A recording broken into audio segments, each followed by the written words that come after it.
Baik. Pertanyaan atau diskusi bisa langsung open mic karena kita ini sifatnya diskusi, jadi open mic langsung boleh.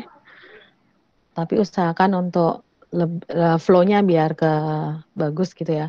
Atau kalau daripada lupa nanti orang lagi ngomong silahkan di chat juga nggak apa-apa, nanti akan saya bacakan. Baiklah, Bapak Ibu sekalian, mari kita mulai hari ini diskusinya dengan Open Fest sebagai tuan rumah dan kita sebagai apa ya istilahnya ya, kita sebagai tamu yang kemudian ngundang orang untuk ikut ngomong juga. Betul. Baik. Saya serahkan ke Pak Dasapta langsung ya. Silakan Pak Dasapta. Baik, terima kasih Ibu dan Bapak yang sudah hadir di acara ini. Jadi kita mohon saling memahami saja situasinya, karena ternyata kalau kerja dari rumah atau berkumpul orang rumah itu ujungnya nggak seperti bekerja di kantor, ya. Jadi sudah pasti tidak produktif lah gitu. Yang bilang-bilang produktif itu menurut saya kelebihan energi saja. Jadi kalau yang normal itu ya nggak produktif. Jadi saya akan memaklumi kalau ada suara di background, tapi tolong dimaklumi juga kalau ada suara di background saya. Jadi sekali lagi selamat siang, terima kasih. Assalamualaikum warahmatullahi wabarakatuh. Saya Erwin di sini.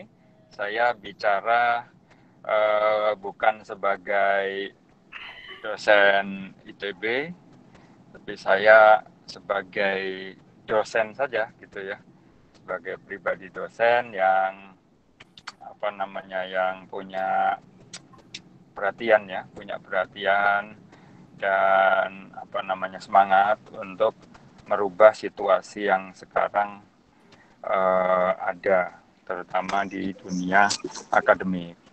Nah, tanggal 21 Mei kemarin itu saya dan beberapa rekan, banyak rekan ya, itu berkumpul kemudian mendeklarasikan suatu komitmen mungkin ya, suatu komitmen yang linknya sudah saya sampaikan di di chat ya, itu yang medium.com itu.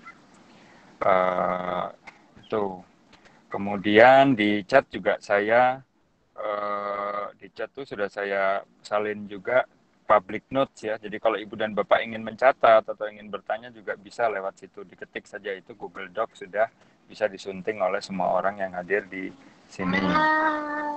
Gitu. Nah, jadi di sini juga saya berterima kasih kepada banyak sekali orang, termasuk yang hadir di sini ada Mbak Diana, ada Mas Erik, ada Mas Andri, ada Mas Juneman, dan dari LIPI juga ada Pak Hendro, ada Mas Cahyo ya yang sudah bekerja sama untuk bersama-sama berkumpul mendeklarasikan komitmen yang saya salin itu di chat.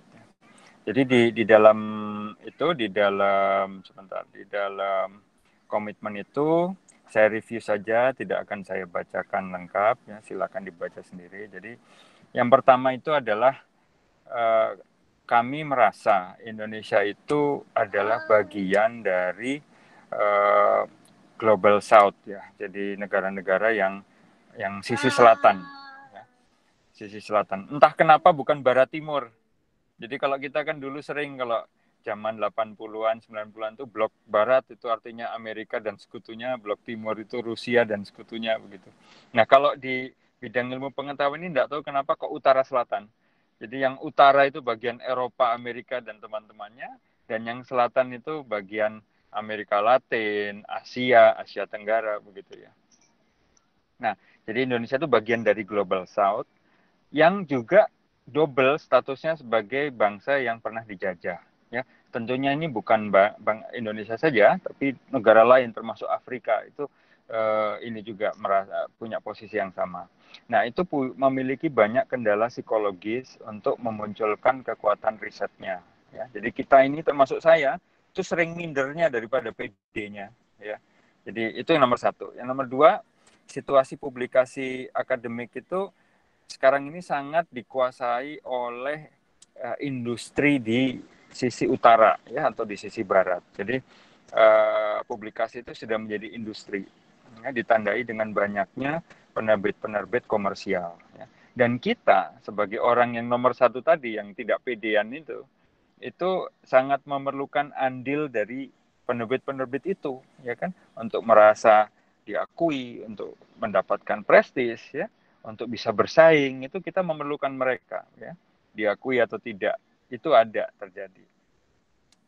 Kemudian yang nomor tiga, kehidupan akademik di Indonesia telah terbelenggu oleh rantai yang dikelilingi oleh dinding tebal yang kita bikin sendiri, gitu ya.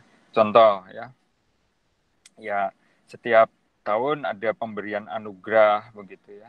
Nah, pemberian anugerah itu berdasarkan kriteria-kriteria dan apa namanya produk-produk ya, layanan-layanan yang sifatnya ya tadi walaupun punya label internasional, tapi sebenarnya label komersialnya, kemudian label eh, diskriminatifnya itu lebih kental sebenarnya.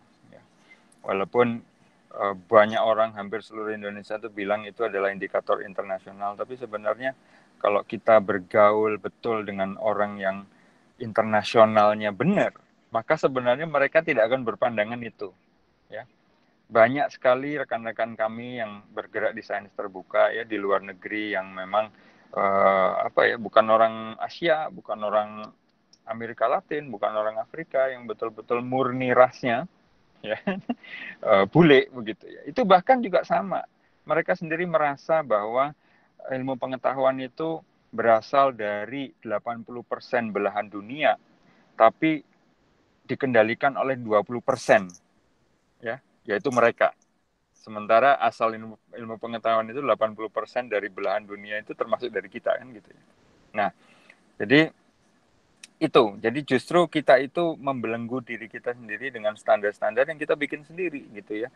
Alih-alih internasional malah jadi lebih tertutup sebenarnya dengan kita terlalu banyak sekali restriksi begitu ya dan seterusnya lah. Nah, untuk memberikan dukungan dan semangat, maka kami di sini ya banyak orang dan termasuk juga didukung oleh LIPI, terima kasih, menghadirkan kembali InArchive yang dulu di host di Amerika oleh OSF itu kami tarik untuk bisa di host di Indonesia oleh LIPI gitu ya dengan nama baru yaitu RIN Archive.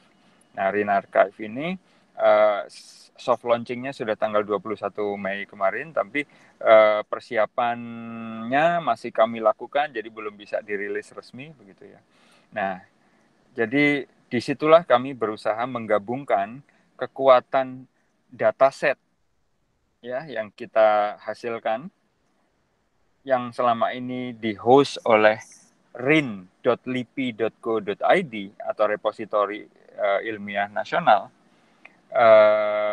digabungkan dengan kekuatan analisis yang dikemas menjadi makalah yang sifatnya statusnya itu masih preprint yang diupload ke RIN Archive. Nah, jadi itu adalah cita-cita ininya ya besarnya, idealnya itu seperti itu. Yang mana infrastruktur ini 100% dimiliki oleh Indonesia dengan software yang sifatnya open source, yang mana pembuatnya sendiri itu sangat mendukung diversitas, ya, heterogenitas, ya. Jadi software kami itu adalah oleh PKP ya, yang membuat OJS. Kemudian RIN atau repositori ilmiah nasional itu disupport oleh Dataverse yang dikeluarkan oleh Harvard, yang mana dua ini adalah komunitas yang sangat menghargai perbedaan begitu ya. Dan secara hardware itu dimiliki oleh Indonesia sendiri, dikelola oleh LIPI gitu. Nah, jadi kurang lebih itu yang saya sampaikan. Pertama deklarasi, nilai-nilai yang kami bawa. Yang kedua adalah penyampaian RIN Archive tadi. Gitu ya. Nah, di sini kita bisa berdiskusi terutama terkait dengan preprint. Ya, yang mana preprint ini saya awali sedikit ya. Preprint ini adalah suatu dokumen sebenarnya yang belum menjalani peer review. Jadi preprint itu adalah makalah penuh yang sudah jadi, yang di-upload ke preprint server, dalam hal ini RIN Archive, sebelum menjalani peer review. Ya, jadi dokumen itu merupakan arsip pribadi kita. Ya, jadi sebelum diartikan macam-macam, itu sebenarnya adalah arsip pribadi kita. Sama halnya kalau kita ngetik sesuatu, kemudian kita print, kemudian kita taruh di suatu rak buku, begitu ya. Itu arsip kita, arsip pribadi. Nah, tulisan yang sama tadi, kemudian kita sebar ke orang-orang, begitu ya. Dalam hal ini analoginya adalah kita submit ke jurnal. Nah, tanpa harus dihubung-hubungkan sebagai suatu duplikasi, suatu kegiatan yang sifatnya self-plagiarism, begitu ya. Bukan itu. Jadi preprint ini adalah semata-mata kita menyimpan hasil karya kita, gitu, ya kan? Yang mana hak miliknya itu masih sepenuhnya punya kita. Ya. Sebelum kemudian punya potensi untuk kita transfer ke orang lain. Ya, dalam hal ini penerbit. Ya, terutama penerbit komersial yang di luar negeri, karena mau open access atau non open access itu biasanya punya transfer agreement, ya, copyright transfer agreement. Nah, disitulah hak kita ditransfer sebagian kecil, sebagian besar, atau seluruhnya kepada mereka. Nah, disitulah titik di mana kita sudah tidak punya lagi makalah yang kita tulis sendiri. Gitu. Nah, jadi preprint ini sebenarnya adalah suatu action, ya, aksi untuk mempertahankan ini hak milik kita sebenarnya. Jadi tidak lebih dari itu. Jadi jangan lagi diartikan sebagai duplikasi, jangan lagi diartikan sebagai self-plagiarism, ya. Kurang lebih seperti itu pengantar yang saya berikan, Mbak Diana. Baik Pak, saya lanjutkan ke Mas Andi ya. Mas Andi, Pak Dasapta sudah menjelaskan tentang RIN Archive. Tulisannya memang RIN Archive, tapi bacanya RIN Archive. Saya jadi diingat teman saya Rina. Mas Andi masih bergabung bersama kami ya? Iya, saya di sini, Mbak. Oke, Mas Andi bisa cerita sedikit bagaimana proses perpindahan dari in archive, terus kemudian ini yang lebih kepada penyebabnya. Tadi kan kalau Pak Dasapta kan hanya menceritakan perpindahannya saja. Monggo Mas Andi. Sure, that's no problem. Pertama-tama perkenalkan semua. Nama saya adalah Sandy. Nama panjang saya adalah Sanderson Oni, tapi saya sering dipanggil Sandy. Saat ini saya adalah peneliti di Sydney, Australia. Jadi sekarang saya masih berada di Sydney dan sudah jam 4 sore. Jadi udah different time zone. And it's wonderful to see all of you. Nah, saya mungkin tidak bisa terlalu dalam karena saya tidak terlalu involved dengan seluruh prosesnya. Tapi ada satu artikel by Nature yang menjelaskan apa yang terjadi dengan in archive. Jadi saat ini, a lot of the resources, infrastruktur untuk melakukan sains yang baik, contohnya repository, berada di Global North. Itu adalah salah satu terminologi yang tadi sempat disebut oleh Pak Erwin, di mana itu sebenarnya timbul dari perekonomian. Jadi mereka membelah dunia yang namanya Global North dan Global South. Dan Global North itu mereka masukkan negara-negara yang lebih maju istilahnya, dan Global South is countries that are still developing. Jadi sebenarnya itu terminologi berasal dari perekonomian, and they just divide it in that way. Nah, banyak sekali infrastruktur untuk melakukan sains yang baik, itu ada di Global North. Contohnya di Center of Open Science. Di Australia kita juga ada server, di Eropa ada server. Tetapi in archive yang awalnya diciptakan oleh Pak Erwin dan sekarang RIN Archive yang merupakan kolaborasi antara so many different parties, itu suatu hal yang sangat spesial karena itu membawa infrastruktur pulang ke Indonesia, istilahnya pulang kampung, we're back home gitu. Everything is stored locally, it's managed locally, and everything is managed, everything is local as well. Dan saya ingin berkomentar dikit saat ini, banyak dari pekerjaan saya adalah bagaimana kita membangun open science dan science yang baik, bukan hanya di Indonesia, tapi in the global south as well. Di Asia Tenggara and in different other countries. Dan RIN Archive bukan hanya satu repository, bukan hanya satu preprint server, tapi it's actually a hope for many countries di global south. Mereka lihat, wah ada satu negara ini Indonesia, karena sebenarnya Indonesia itu kita nomor 1 di dunia secara open access. Itu luar biasa sekali. Dan sekarang mereka melihat bahwa Indonesia bisa bekerja sama antara penelitinya, antara pemerintahannya, everybody come together untuk membangun open science infrastructure. Itu suatu hal yang dikagumi seluruh dunia. It's absolutely amazing gitu. Makanya I'm very excited that we're here today. Kita bisa diskusi lebih banyak tentang ini. Nanti saya mungkin harus izin in about 15-20 minutes karena I have another presentation. But it's an honor to be able to speak here. But I just want to say gitu, kita orang Indonesia, kita sering minder penelitiannya. Kita sering minder secara akademik. The whole world is looking to us as an example at the moment. And it's amazing gitu. Dan I just want to encourage you, yang kita lakukan itu, all of us, what we're doing is something amazing. And meskipun awalnya, karena tadinya kan InArchive ada di Center of Open Science kan. Nah, it cost quite a lot dan banyak sekali negara-negara yang punya preprint server harus hostnya di Center of Open Science karena memang mereka salah satu yang pertama. But the fact that kita bisa host locally, I hope is going to inspire a lot of other countries, bukan cuman bikin program, bukan cuman ada grassroots organization, tapi benar-benar infrastruktur yang nyata bisa berada di negara mereka sendiri. Kalau soal preprint dan RIN Archive, I think that's all I have to say sih, Mbak. Jadi kita menjadi RIN Archive ini menjadi sorotan karena locally ya, karena locally dan itu tidak it's not happens to every country ya, cuman Indonesia mungkin hanya sedikit negara yang punya seperti Indonesia yang kemudian dari locally manage gitu kan ya Mas Andi ya. Jadi sebenarnya ini bisa menjadi kekuatan yang baru bahwa preprint ini bisa menjadi salah satu media sebelum publikasi itu kemudian resmi ada di jurnal. Oke.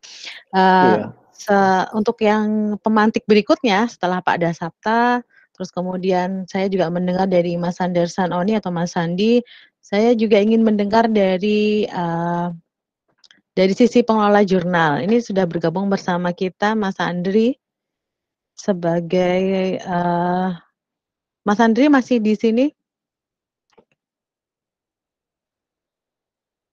Jangan-jangan udah keluar nih dia.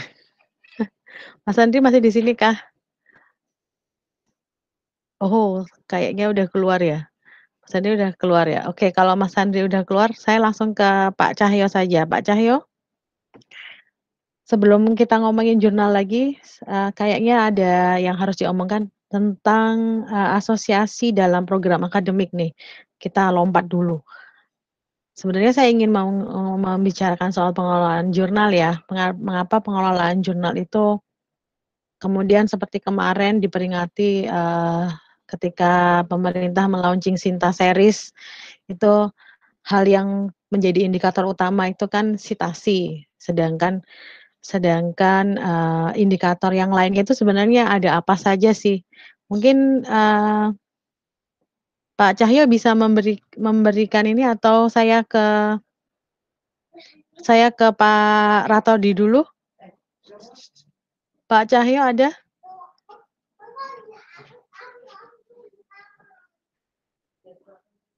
Mana tadi? Pak Cahyo bisa dinyalain mic-nya, Pak? Pak Cahyo masih di sini ya?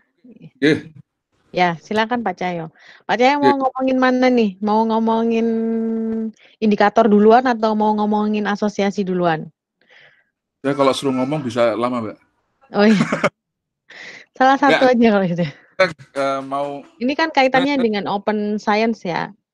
Karena membutuhkan dukungan banyak pihak. Tadi Pak Dasapta udah ngomongin soal infrastruktur InArchive yang kemudian menjadi RIN Archive, dan kemudian Mas Andi juga mengapresiasi bahwa kita bisa bisa pulang kampung server kita ada di Indonesia nih, preprint.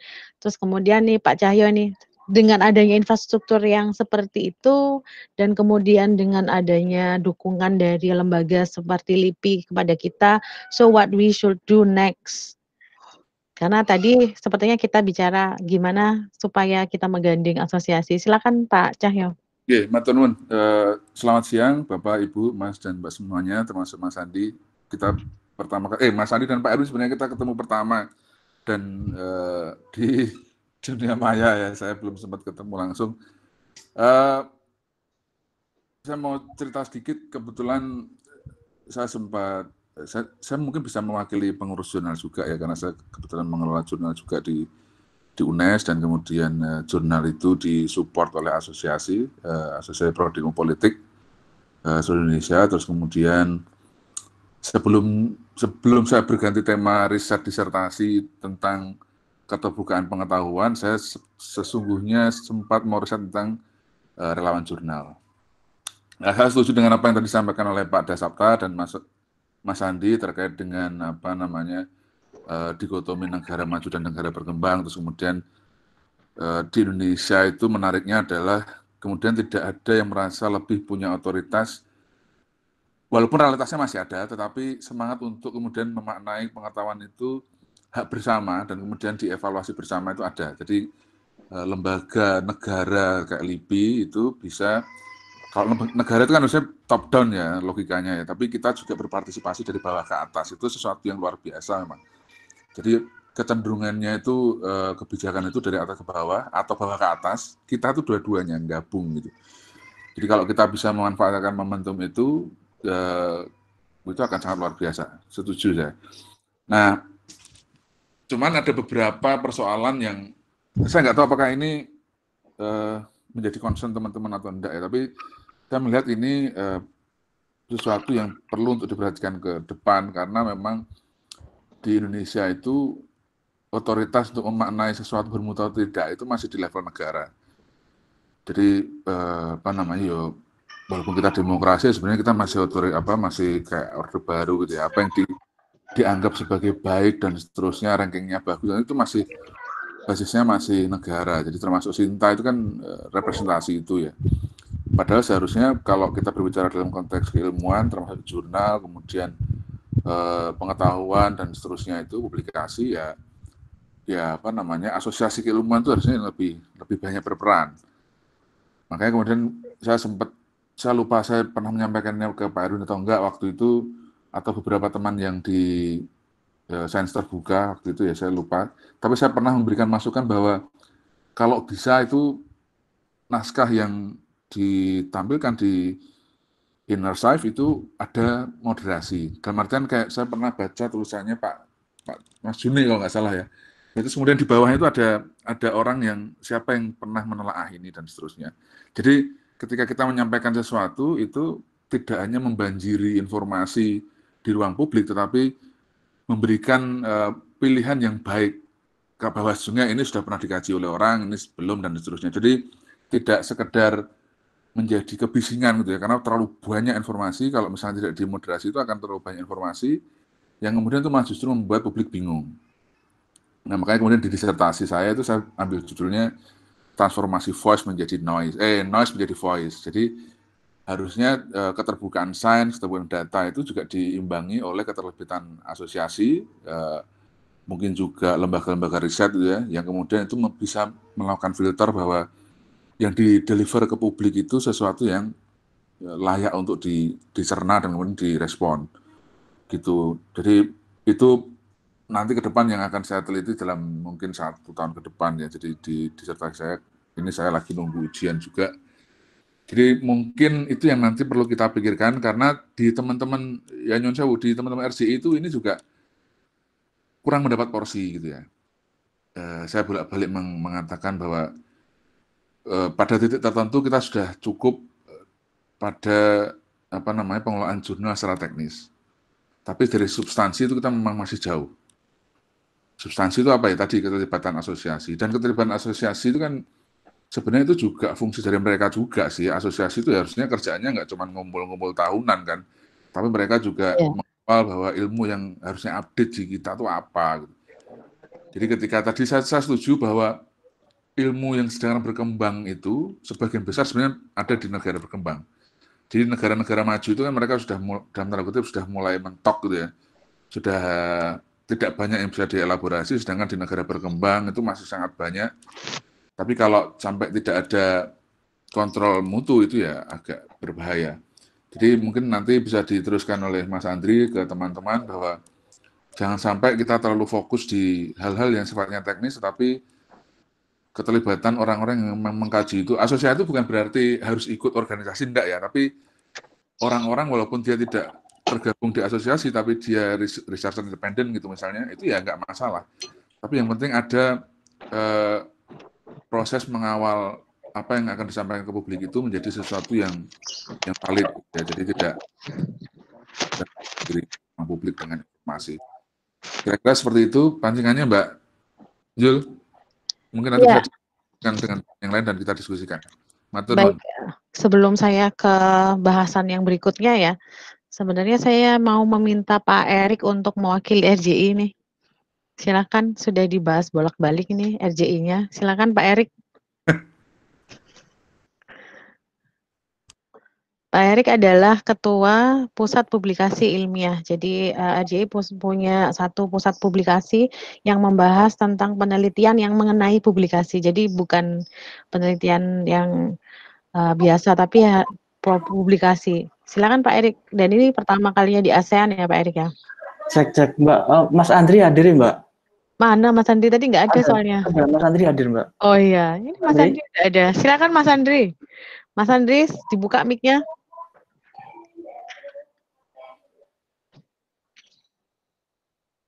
Halo Mas Andri. Mungkin jaringannya payah itu Pak Erik. Tapi tadi Pak Andri bilangnya Pak Erik aja yang menjelaskan. Over ya kira. Jadi posisinya pengelola jurnal itu bagaimana menyikapi sekarang yang karena ini kebetulan nih orang-orangnya baru nih, orang-orang yang bergabung bersama kita hari ini tidak semuanya memahami preprint, tidak semuanya memahami pengelolaan jurnal dan sebagainya. Silakan Pak Erik, kalau dari sisi pengelolaan jurnal untuk mendukung keterbukaan sains itu seperti apa? Oke, terima kasih Mbak Lydia. Salam kenal teman-teman semuanya. Assalamualaikum warahmatullahi wabarakatuh.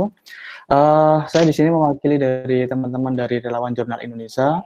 Kebetulan saya diamanai di bagian divisi Pusat Studi Publikasi Ilmiah. Nah, jadi saya bersama teman-teman itu saat ini sedang membuat sebuah ataupun membangun sebuah jurnal baru, namanya PubLetter. Dan jurnal ini harapannya nanti bisa jadi seperti prototip atau sebuah model bagaimana sebuah jurnal yang memiliki apa istilahnya setting dan pola-pola keterbukaan.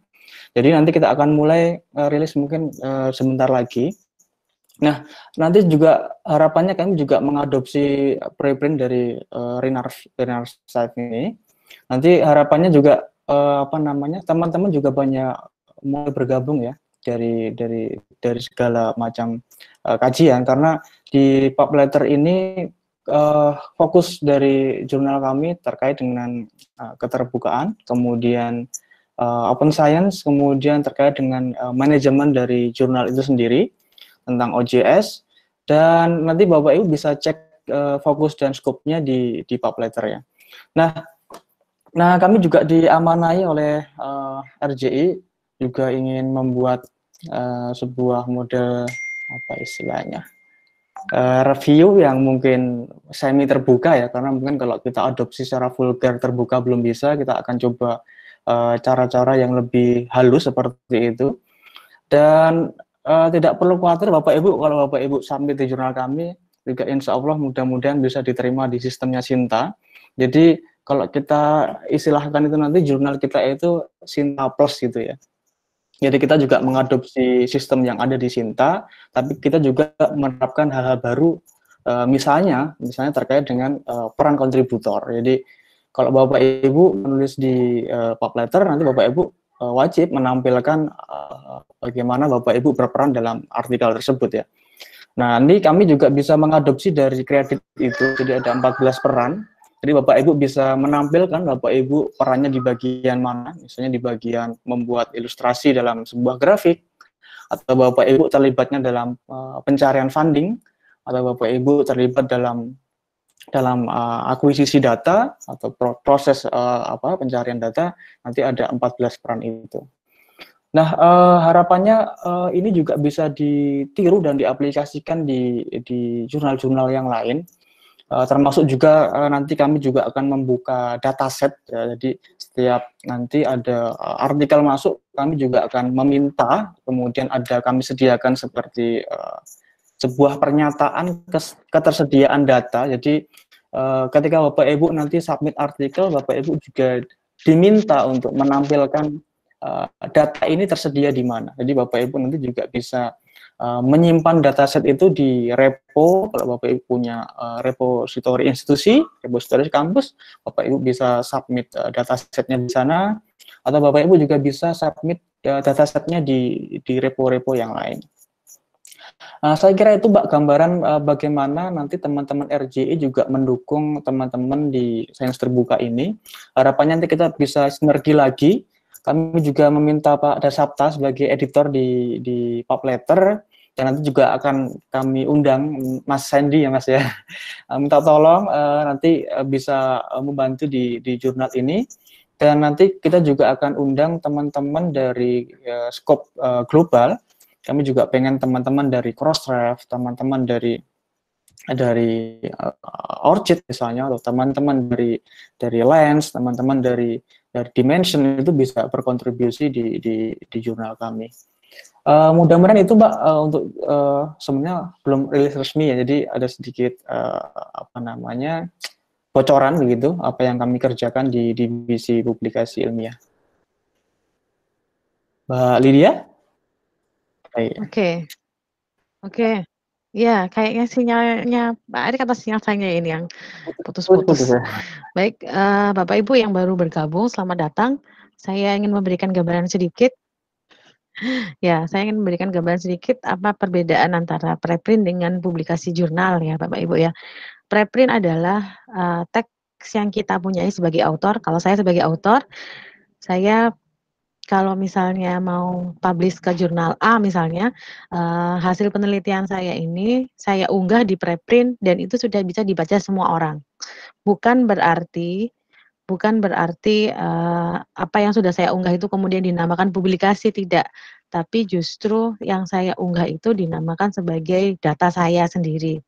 Jadi data yang ada di dalam itu masih milik saya dan saya biarkan terbuka untuk siapa saja untuk membaca, dan di RIN-Archive maupun di InArchive dulu, sebelum RIN-Archive sekarang, itu hasil penelitian saya bisa dibaca orang, dikomentari, dikasih masukan, dan kemudian proses itu berjalan sebagaimana sains itu ya, berkembang. Nah, kemudian bedanya dengan publikasi di jurnal adalah ketika saya publikasi di jurnal A, misalnya saya menulis di jurnal A, kemudian saya submit, direview oleh reviewer yang ada di sana, terus kemudian saya perbaiki sesuai dengan arahan reviewer, saya kirimkan lagi ke jurnal tersebut, dan kemudian publish pada bulan tertentu, itu naskahnya berbeda dalam hal penamaan. Tapi kemudian ada beberapa pengelola jurnal yang menganggap bahwa apa yang saya unggah di preprint itu adalah similarity, atau bahkan ada yang bilang tingkat plagiasinya berapa persen gitu ya. Jelas akan sama karena itu adalah tulisan yang sama, ditulis oleh saya, orang yang sama. Nah, disinilah kami mencoba untuk istilahnya memberikan penjelasan kepada semua, baik itu pengelola jurnal maupun penulis, jangan ragu untuk mengunggah tulisannya dan mempublikasikannya di preprint, karena itu masih menjadi hak dari si author tersebut. Jadi bedanya itu tidak disebut dengan publikasi. Kalau Bapak Ibu ingin lebih jelas lagi, bisa mengecek di chat yang di-share oleh Pak Dasapta di awal diskusi kita hari ini ya. Jadi supaya jelas bedanya preprint dengan publikasi. Walaupun misalnya naskahnya sama dan benar tidak ada perubahan titik koma, tapi kan kalau di versi publikasi itu kan versi publisher itu ada header-nya, ada kemudian ada page number-nya dan sudah berbeda. Dan itu tidak ada kaitannya dengan hak cipta atau apapun. Dan milik kita itu yang di preprint itu masih milik kita. Dan misalnya kita kelebihan yang lain adalah misalnya saya publish di jurnal yang berbayar, yang orang harus baca dan harus membayar. Kalau saya sudah ada di preprint, orang bisa mengakses tanpa membayar. Itu kelebihannya. Jadi sains terbuka yang kita gaungkan adalah ini, yang adalah keterbukaan dalam penelitian dan proses itu sendiri, proses publikasi itu sendiri. Karena kadang kita tahu bahwa proses publikasi itu bisa memakan waktu hingga 2 atau 3 tahun. Sedangkan kalau di preprint saya nulis hari ini, maka besok bisa saya tayangkan. Mungkin sama seperti blog sebenarnya. Hanya bedanya di preprint ini lebih terkurasi dengan baik secara data, bukan tulisan. Kalau di publisher atau di jurnal terkurasi dengan baik secara data maupun tulisan di dalamnya, substansi di dalamnya. Demikian Bapak Ibu, kalau ada yang mau bertanya silahkan sebelum saya lanjutkan ke bahasan kita yang berikutnya yang sudah kita akan menjelaskan kenapa kita berbeda pendapat dengan hal ini dengan Sinta dan beberapa kebijakan misalnya. Bapak Ibu ada yang ditanyakan? Kalau tidak ada, saya lanjutkan. Ini saya mau milih seseorang untuk bicara ini. Siapa ya? Bisa saya kembalikan ke Pak Dasapta sebenarnya. Pak Dasapta, masih memantau di sana Pak Dasapta ya? Masih. Nah. Ya, ini tadi dari Pak Cahyo belum membahas tentang sitasi nih Pak. Bisa dibahas lebih jauh kenapa kita tidak setuju dengan sitasi sebagai indikator utama bahwa seseorang itu produktif. Karena kemarin saya juga agak geli ya ketika beberapa pejabat di kementerian sangat mengagungkan sitasi. Jadi produktivitas seorang peneliti itu didasarkan pada seberapa banyak orang mensitasi pekerjaannya. Jadi kalau saya bilang orang mensitasi saya banyak, itu berarti nggak ada bedanya dong dengan selebgram yang followernya banyak. Jadi dia dianggap lebih daripada selebgram yang followernya sedikit. Begitu Pak Dasapta. Ya. Gimana Pak? Monggo, saya atau Mas Cahyo dulu? Monggo Mas Cahyo. Saya yang sitasi tadi ya? Mau Pak, ayo. Oke, saya mau kebetulan iya, saya sitasi tadi belum diomongin Pak. Oke. Begini, Pak Cahyo dulu, silakan. Oke, saya kemarin atau 2 hari yang lalu itu akhirnya bertindak agak sedikit nakal gitu ya, karena saya ditegur oleh salah satu guru saya sejak S1 gitu, yang membimbing skripsi saya, tapi virtual. Makanya saya senang yang virtual gini, karena dia bukan membimbing saya asli, ya, tapi monggo Pak Cahyo dulu, monggo. Jadi saya kemarin beberapa hari yang lalu itu akhirnya memutuskan menghapus salah satu dokumen Scopus saya. Nah itu kan agak edan sebenarnya di Indonesia. Orang-orang lagi pada berebut lewat jalur manapun untuk masuk di Scopus, tapi saya malah menghapus. Jadi ceritanya itu adalah ada seorang kawan, mudah-mudahan dia nggak bisa menerjemahkan kalimat ini karena dia orang di luar negeri ya. Mudah-mudahan dia nggak ngerti lah bahasa ini. Jadi waktu itu suatu hari tiba-tiba dia mengirimi saya sebuah naskah. Saya terima kasih.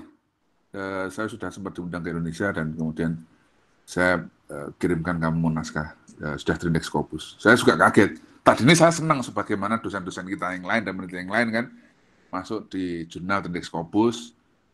Tapi terus kemudian tidak sampai 3 menit akhirnya saya bingung. Wah ini teman saya ini nggak pernah riset tentang Indonesia, tapi kok nulis tentang Indonesia?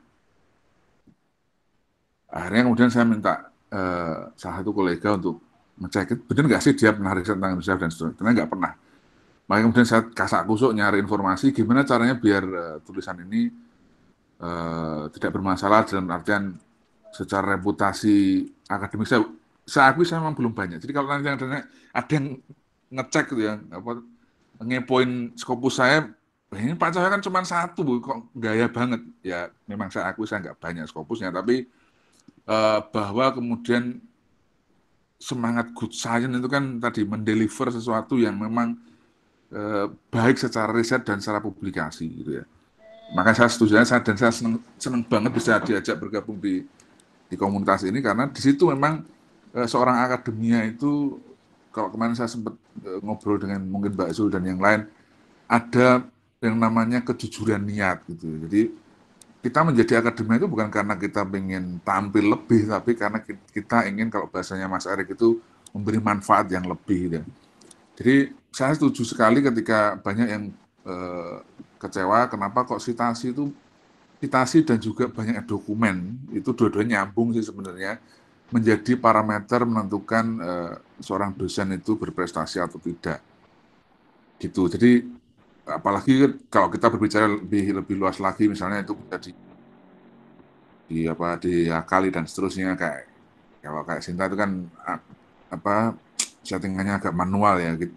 Bahkan tadi saya sempat iseng lihat Sinta saya kok bentuknya kayak gini ya itu nggak real time juga itu kalau kita membahas sampai ke situ memang bahasanya kan sangat jauh sekali dan sangat banyak yang bisa kita kritisi tapi sesungguhnya poin yang paling utama adalah pemeringkatan itu tidak boleh selesai pada banyak-banyakan dokumen dan citasi terus kemudian siapa yang lebih hebat tidak hanya selesai di titik itu tapi itu harus bisa menjadi parameter bahwa yang dianggap lebih baik saya nggak bilang lebih baik tapi yang dianggap lebih baik berdasarkan ranking itu berdasarkan citasi dan dokumen itu adalah kemudian dia bisa menjadi setidaknya rujukan untuk berkolaborasi ya namanya kayak transfer knowledge gitu ya jadi lebih ke arah sana. Sedangkan kalau di Indonesia kan enggak, orang berlomba-lomba untuk memperbanyak dokumen, memperbanyak citasi, itu biar dia tampak lebih hebat dibandingkan yang lain. Itu kalau buat saya itu udah mulai agak salah sih.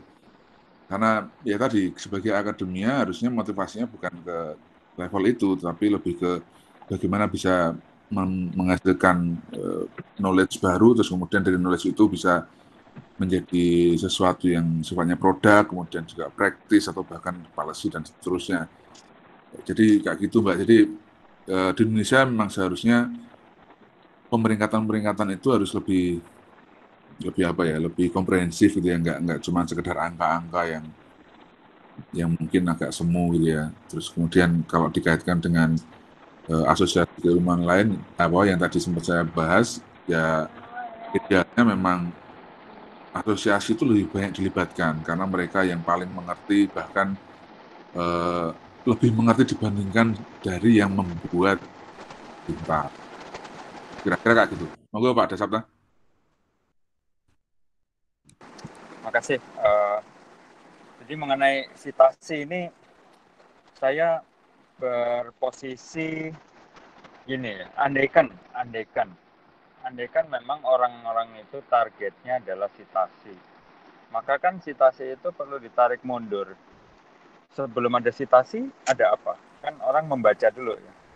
Nah, sebelum orang membaca, orang kan harus tahu dulu bahwa makalah itu ada, ya kan?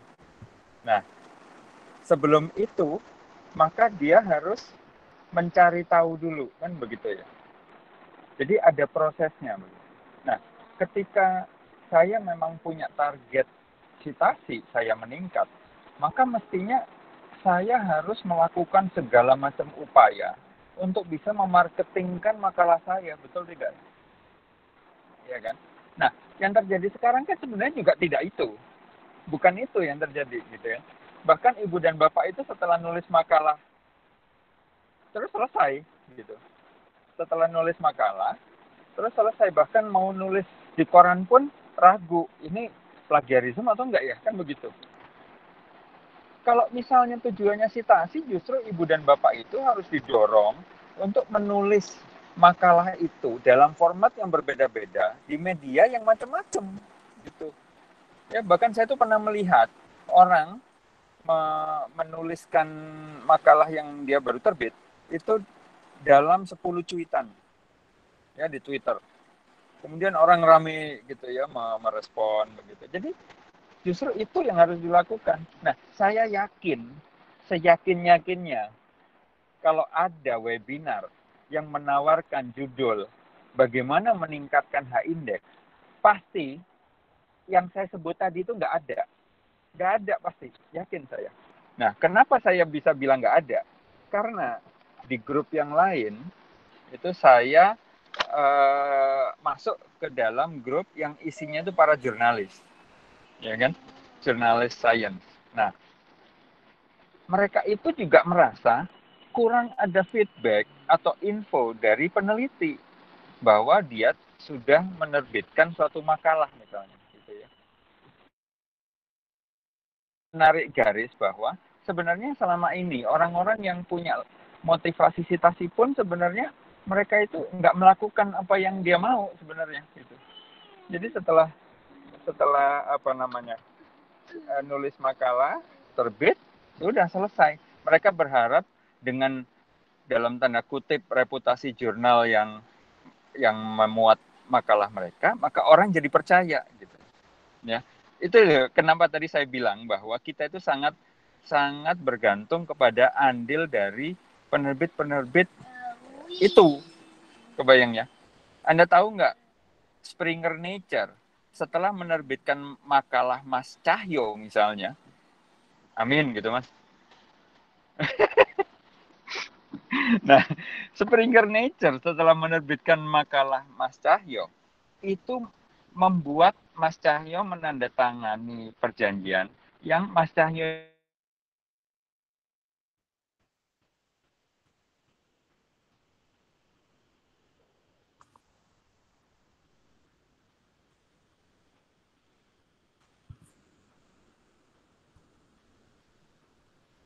Pak Desapta? Masih di sini? Hilang suaranya tiba-tiba. Koneksi ya, Mbak. Koneksinya ya. Jadi kalau Mas Cahyo sampai di Pak Cahyo tadi, kalau Pak Cahyo terbit di Springer dan kemudian menandatangani apa Pak Cahyo biasanya? Transfer of Copyright transfer istilahnya? agreement. Iya, copyright transfer agreement, dan banyak sekali pengelola jurnal yang masih memakai copyright transfer agreement ini.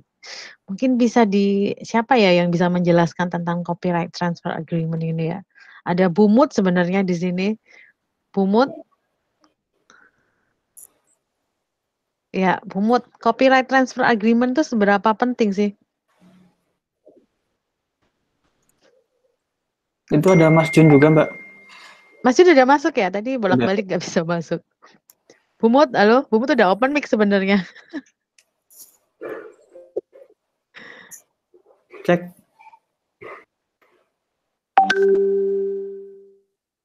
Bumut atau Pak Jun aja deh, Pak Jun. Copyright transfer agreement itu fungsinya buat apa sih Pak Jun?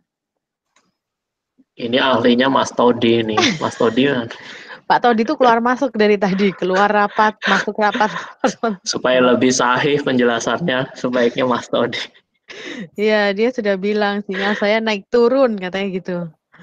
Monggo Pak Juneman bisa mewakili Pak Todi untuk menjelaskan copyright transfer agreement, karena Pak Dasapta tadi menjelaskannya sampai di sana itu. Copyright transfer agreement. Kenapa ketika seseorang itu mau menerbitkan ke jurnal, sebelum publish nih, minggu depan publishnya, hari ini dia harus tanda tangan nih, copyright transfer agreement. Silakan Pak Jun, cerita Pak Jun. Nah itu dia, saya masih menunggu dari Mas Todi dulu supaya saya nggak mendahului itu, nggak salah dalam menjelaskan, karena beliau kan karena ada beberapa hal yang perlu diklarifikasi ya soal lisensi dan soal copyright itu, posisinya bagaimana gitu ya. Saya sendiri masih mencoba untuk mendalami itu gitu. Jadi saya pikir kita tunggu dulu dari Mas Todi untuk menjelaskan.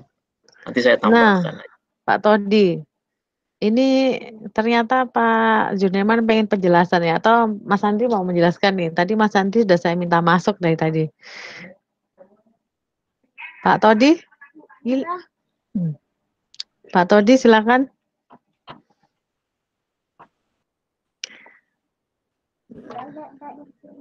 Pak Todi nggak ada nih Pak. Halo Mas Pak Todi Todi bisa? Keluar ya? Karena dari tadi tidak stabil sinyalnya. Mas Andri mungkin mau mewakili menjelaskan. Sebenarnya. Halo Mas Andri. Ya. Ya, Mas Andri, copyright transfer agreement itu apa sih? Oh, penyerahan hak cipta kan? Ya, seberapa penting itu? Ya di jurnal-jurnal Indonesia rata-rata pakai itu untuk memastikan bahwa hak ciptanya itu di jurnal atau di author. Apalagi kemarin beberapa asesor akreditasi juga menyarankan jurnal-jurnal di Indonesia perlu ada CTA, copyright transfer agreement. Kalau seberapa penting, ya tergantung kebutuhan sih. Gitu. Kalau kebutuhannya jurnal itu mau akreditasi dan para penilai akreditasi menyarankan untuk dibuat itu, ya ditampilin copyrightnya, hak ciptanya kemana, ke jurnal atau ke penulis.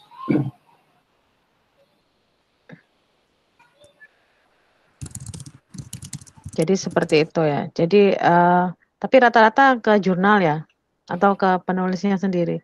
Kalau sarannya Mas Andri gimana?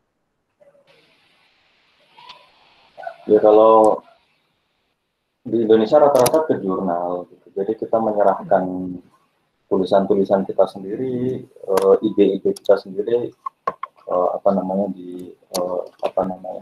hak ciptanya diserahkan ke jurnal. Dan itu banyak dilakukan oleh jurnal-jurnal di Indonesia. Tapi yang jelas itu mungkin perlu kita edukasi. Ini PR kita di RJI itu. Edukasi soal penyerahan hak cipta, soal tadi apa yang disampaikan oleh Pak Cahyo, itu sebenarnya ya itu sebenarnya PR kita di RJI ya, PR kita di RJI itu banyak sekali. Maka tidak hanya satu orang atau tidak hanya Mas Cahyo menyampaikan bahwa RJI sudah mulailah ke substansi, jangan ke teknis terus itu. Tapi urusan teknis itu masih banyak yang kita itu masih para pengelola jurnal itu masih perlu dikasih asupan edukasi soal itu.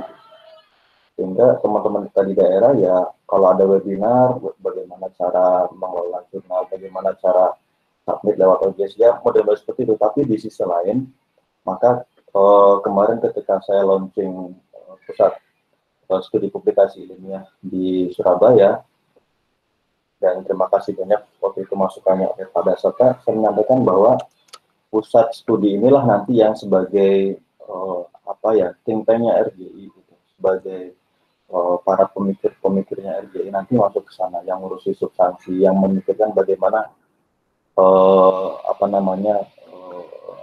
kita di Indonesia itu sudah mulai ke arah yang seperti yang disampaikan oleh Pak Dasata tadi. Gitu.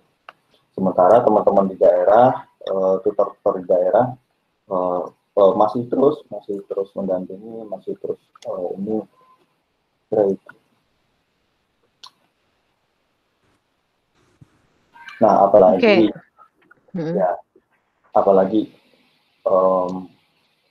pada waktu itu saya dijapri oleh Mas Cahyo yang intinya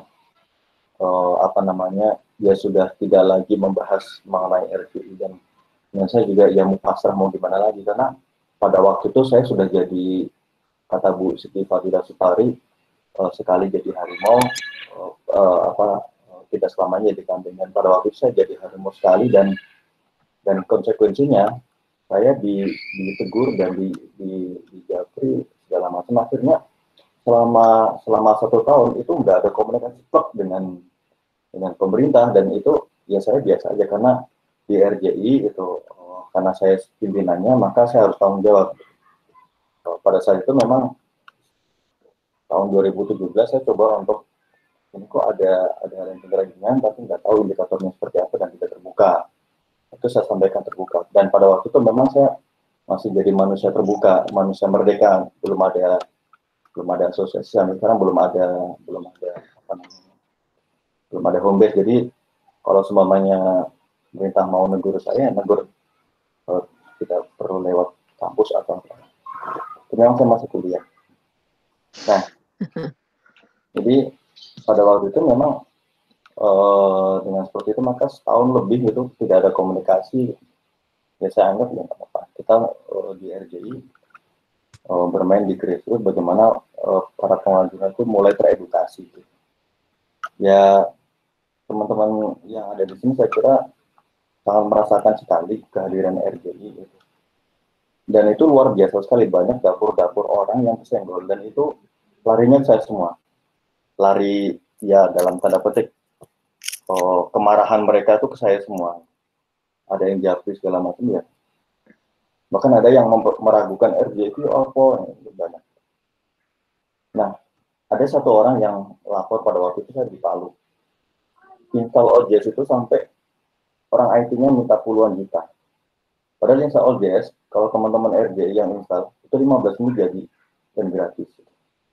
Nah, hal-hal yang kecil seperti ini di daerah-daerah yang belum ada informasi, yang minim informasi, itu sangat bermanfaat sekali gitu.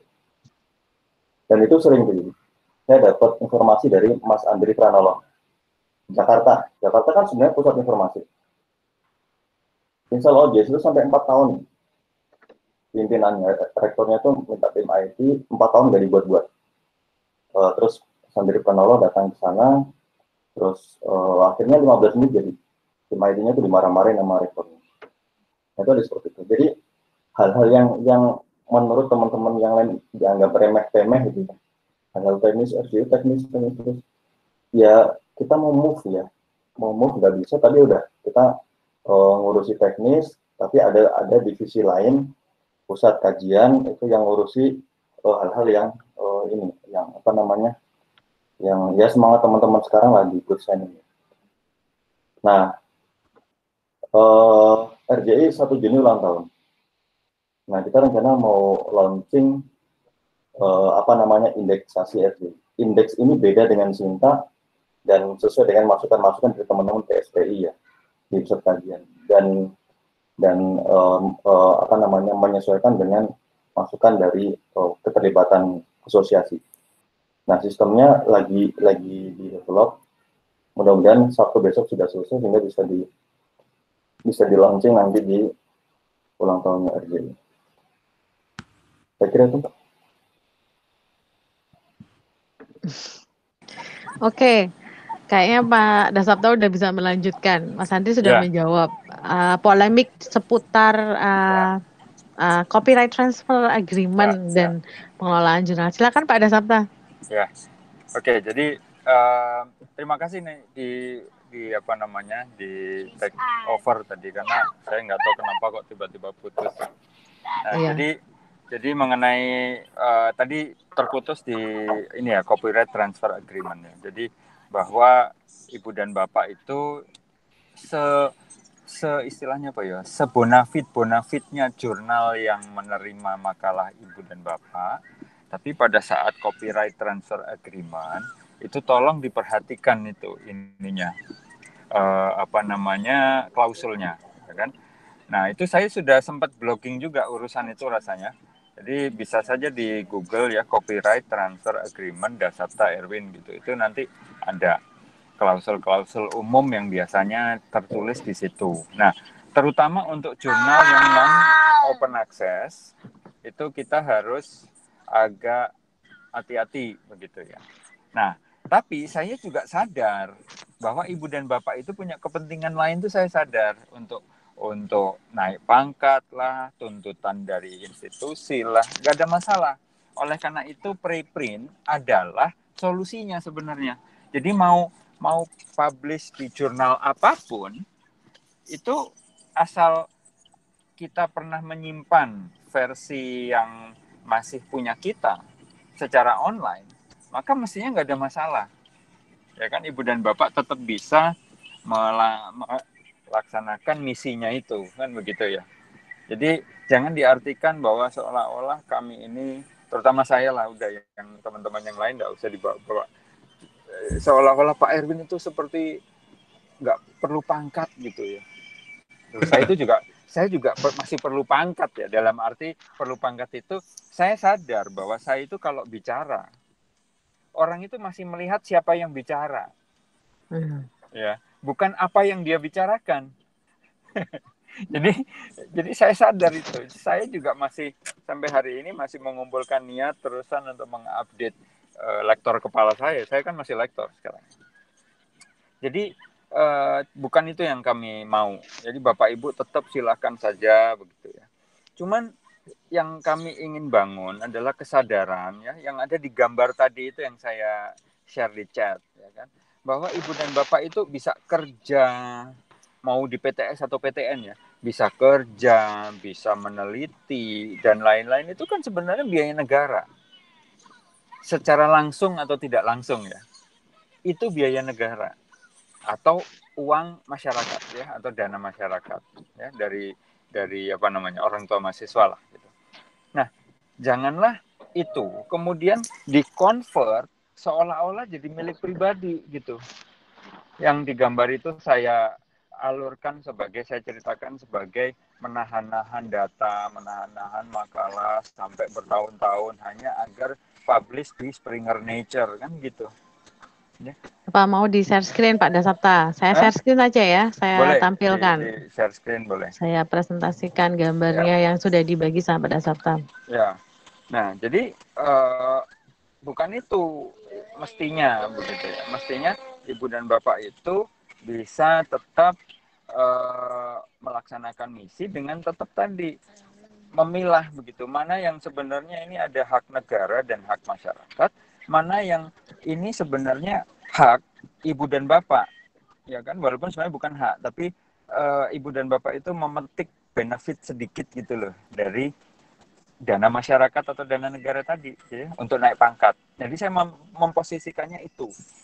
Jadi mayoritas hasil riset Ibu dan Bapak harus diposisikan untuk masyarakat. Apakah di situ saya gambarkan sebagai datanya dirilis ya, di luar jurnal ya.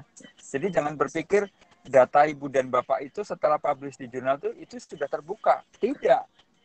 Kenapa? Karena mayoritas jurnal kan sekarang masih PDF based, ya kan? Nah, kalau tabel masuk ke PDF itu mau diapakan? Nggak bisa diapakan, kecuali difoto buat selfie kan begitu. Ya.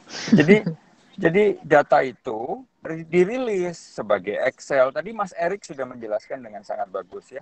Ditaruh di repositori atau ditaruh di blog Ibu dan Bapak, kemudian dikoneksikan ke makalah. Nah, dengan demikian maka data Ibu dan Bapak itu bisa jadi berharga buat orang lain, bukan hanya berharga untuk Ibu dan Bapak kan gitu.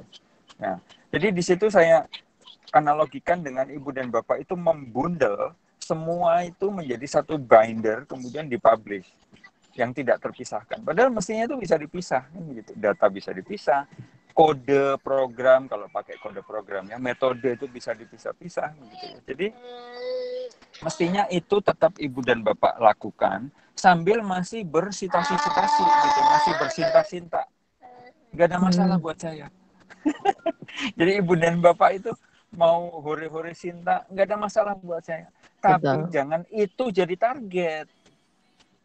Gitu loh, Pak. Ya, teringat tadi saya sampaikan rekan-rekan jurnalis itu bingung. Ini sebenarnya yang pakar di bidang ini siapa itu, karena mereka bingung. Peneliti itu nggak pernah membuat press release, nggak pernah mengumumkan di mana-mana begitu. Ya, kecuali yang diumumkan oleh jurnal itu. Nah, jadi tolong saya luruskan kembali lagi di sini bahwa kami itu tidak melarang Ibu dan Bapak untuk ikut mainstream, tidak ada masalah. Kami hanya ingin memperluas, ya kan? Kami hanya ingin memperluas aktivitas Ibu dan Bapak, dampak Ibu dan Bapak juga, gitu. Karena kalau cara kami ini Ibu dan Bapak lakukan, maka semua senang.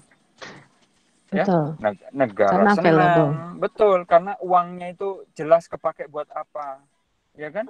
Datanya itu nggak diulang-ulang begitu, karena data yang lama bisa dipakai orang lain begitu. Kemudian sebagai peneliti Ibu dan Bapak juga pasti senang karena dikenal orang, pembaca senang begitu ya. Jadi sebenarnya nggak ada yang nggak senang sebenarnya. Ibu dan Bapak nyari insentif juga masih dapat kan gitu ya. Naik pangkat bisa lancar, bahkan jadi guru besar di bawah 45 tahun begitu. Dan yang saya protes keras itu adalah ketika itu menjadi target, sehingga menutup mata kanan kiri untuk melakukan hal lain gitu, Pak. Ya, jadi tolong itu yang harus yang perlu diperhatikan. Nah, yang terakhir dari saya, kebetulan tadi pagi saya mengirimkan email ke beberapa narasumber yang menjadi narasumber acara bagaimana meningkatkan H-index. Saya kirim email, ya kan? Kebetulan sudah balas 2 dari 4, ya kan? Yang 2 itu narasumbernya, kan 3 narasumber, 1 moderator. Saya kirim ke 4-4-nya, yang membalas 2 narasumber. Nah, 2 narasumber ini dalam emailnya bilang bahwa H-index itu ya mestinya bukan buat apa namanya gagah-gagahan, buat prestise, enggak, itu hanya untuk mengukur dengan cara cepat, gitu. Ya kan? Nah, kalau memang demikian, kebetulan belum saya balas ya. Saya akan balas begini, kalau memang demikian, ya buat apa judulnya itu? Judul kegiatannya itu sebenarnya cukup dengan bagaimana menulis makalah agar berdampak luas. Selesai. Ya kan? Dan saya yakin pasti materi tentang press release, bagaimana membuat artikel populer ya, itu pasti nggak ada di materi Ibu dan Bapak itu. Nggak ada. Karena di balasannya nggak ada yang memuat itu. Nah, kemudian misalnya masalah Sinta-Sinta begitu ya. Ada juga yang merespon misalnya, bingung kenapa kok H-indeksnya menjadi tiba-tiba tinggi, H-indeksnya tiba-tiba rendah, kemudian skor Sinta itu bagaimana. Nah, jadi ya kalau memang seperti itu ya kenapa terus tetap judulnya itu H-indeks gitu. Ya nggak perlu gitu ya. Dan di dalam balasan itu juga saya sampaikan, ya kalau memang data skor itu tidak jelas ya kenapa dihore-horekan gitu ya. Kita yang jelas-jelas saja. Data pemeringkatan universitas itu, yang THS, yang QS itu kan sebenarnya skornya nggak jelas. Yang mereka keluarkan adalah skor kompositnya. Ya, betul. Tapi skor awalnya tidak pernah dimuat. Gitu. Ya kan? Makanya saya contohkan lagi bahwa Ibu dan Bapak itu bergagah-gagah dengan makalah terbit di Springer Nature. Padahal sebenarnya kalau dibilang kualitas, andaikan makalah itu sejak awal ditulis dalam bahasa Indonesia, yang persis sama, ya makalah yang persis sama yang terbit itu ditulis dalam bahasa Indonesia. Pertanyaan saya, apakah itu akan pernah sampai ke Springer Nature? Tidak kan? Padahal itu makalah sama persis, cuman ditulis dalam bahasa Indonesia gitu. Nah, jadi artinya kan sebenarnya Springer Nature, Elsevier dan yang lain itu kan sebenarnya kualitas semu yang ditawarkan. Karena mereka memotong sejak awal, saya hanya ingin yang seperti ini, yang bahasanya bahasa Inggris, kan begitu. Nah, untuk urusan diskriminasi di sini kok Ibu dan Bapak nggak marah, sementara diskriminasi yang lain Ibu dan Bapak bisa sepakat, kan gitu. Ya, jadi tapi kembali lagi Ibu dan Bapak silahkan tetap mengejar apa yang diinginkan. Terbitkan di jurnal yang menurut Ibu dan Bapak itu oke, pas ya. Jangan terus kemudian menjadi dapur nggak ngebul gara-gara bayar EPC ya. Karena sebenarnya Ibu dan Bapak tetap bisa open access kok walaupun terbitnya ke jurnal non open access. Caranya adalah dengan preprint tadi kan begitu. Tapi tolong apa yang kami sampaikan di sini, ada Mas Cahyo, ada Mas Sandi. Ya Mas Sandi tadi sudah dengan lugas menyatakan Indonesia itu patut bangga karena tidak ada seperti ini di negara lain, nggak ada, kecuali di Amerika Latin. Ada namanya Cielo, itu suatu gerakan yang mengumpulkan seluruh negara di Amerika Latin. Ya, Amerika Latin itu pokoknya selain Amerika Serikat itu berkumpul untuk membuat infrastruktur ya semacam RJI-nya, semacam RIN Archive-nya, semacam data repository RIN begitu ya, tapi itu untuk the whole region ya, untuk seluruh bagian benua yang itu Amerika Latin itu ya. Jadi di dunia hanya punya 2, Cielo dan Indonesia menurut saya. Jadi sekian mungkin Mbak Diana dari saya. Baik Bapak.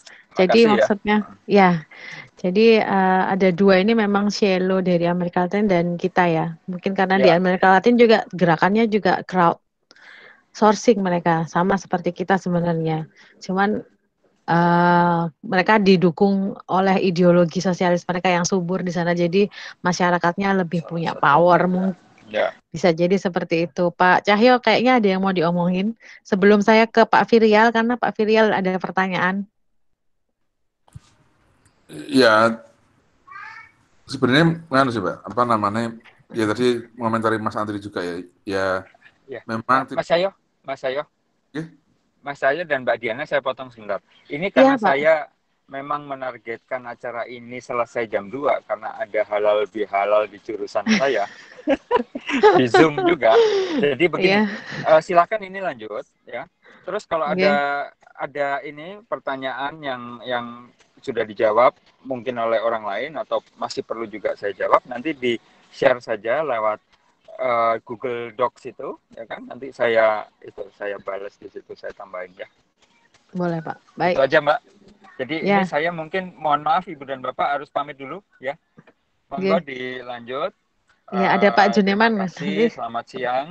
Ya, Selamat Mas siang. Jun, terima kasih sekali hadir. Saya pamit dulu. Oke. Assalamualaikum warahmatullahi wabarakatuh. Waalaikumsalam. Silakan Pak Cahyo. ya. Dilanjutkan gimana? Kalau saya melihatnya momentum ini sudah sangat tepat. Jadi kalau pemerintah dalam artian LIPI itu bisa saling support, mungkin LIPI juga nanti bisa lebih luas kepada BRIN gitu ya, karena kan ke sana terus kemudian bisa menggandeng dalam tanda kutip masyarakat sipil. Kita kan masyarakat sipil ya, dalam konteks konvensional kita itu masyarakat sipil. Tapi kalau yang saya bayangkan ya, masyarakat sipil kan nggak seperti itu, seperti yang pernah saya tulis.